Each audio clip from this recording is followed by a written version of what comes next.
వస్తుందా? Okay okay. మిత్రులందరికీ నమస్కారం.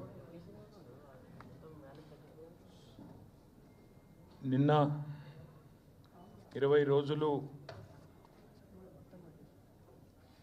పోరాటం చేసి చివరికి వెంటిలేటర్ మీదకి పోయి అక్కడ కూడా మృత్యువుతో పోరాడి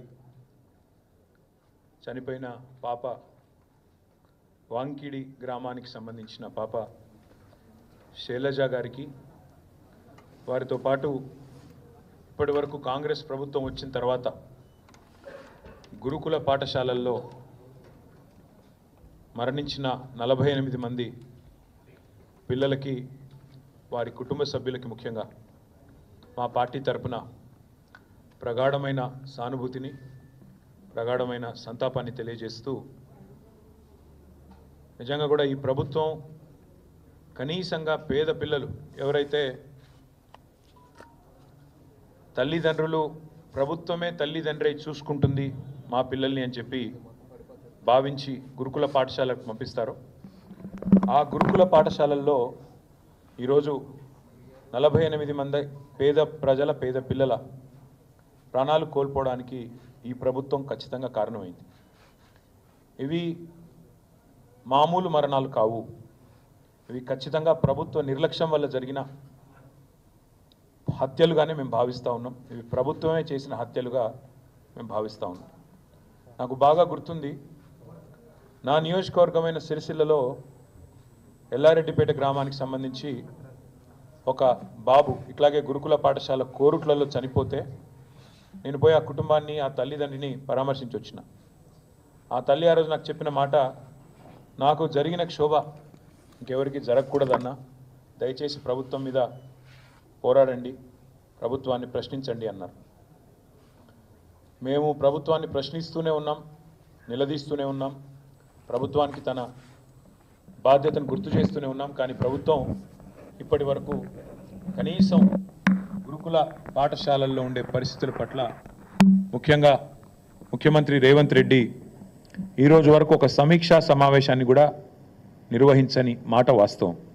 అందుకే ఆ 48 మంది పిల్లలు ఎవరైతున్నారో వారి మృతికి ఖచ్చితంగా ఈ రాష్ట్ర ప్రభుత్వమే బాధ్యత తీసుకోవాలి.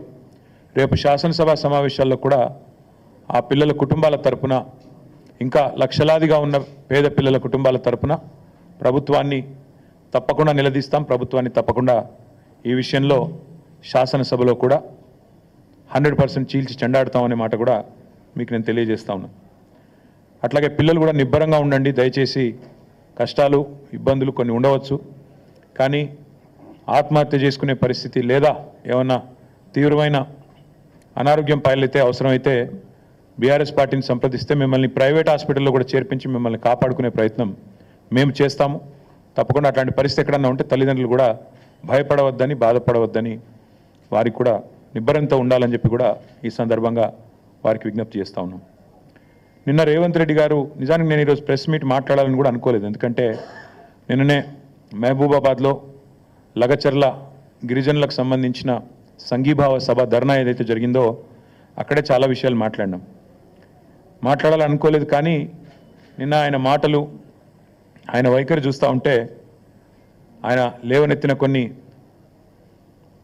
ప్రశ్నలు, కొన్ని అనుమానాలు, దానికి ఇవాళ మీడియాలో వచ్చిన విస్తృతమైన కవరేజ్ చూసిన తర్వాత మాట్లాడక తప్పని పరిస్థితి మాకు కలుగుతూ ఉంది.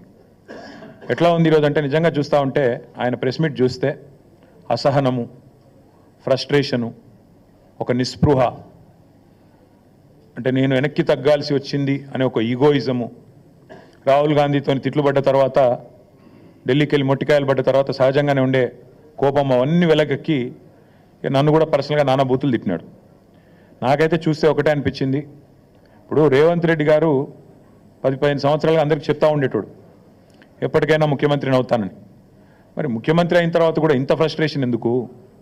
ముఖ్యమంత్రి అయిన తర్వాత కూడా రోజు కేసీఆర్ని తిట్టుడెందుకు? ముఖ్యమంత్రి అయిన తర్వాత కూడా రోజు మా మీద ఏడుపులు ఎందుకు? కావాల్సిన పదవి వచ్చింది, కావాల్సినంత దోపిడీ జరుగుతూనే ఉంది నీకు నిరాటంకంగా. మరి అట్లాంటప్పుడు ఇంత ఫ్రస్ట్రేషన్ ఎందుకో నాకైతే అర్థం కావడం లేదు. నిన్న ఆయన వైఖరి చూస్తే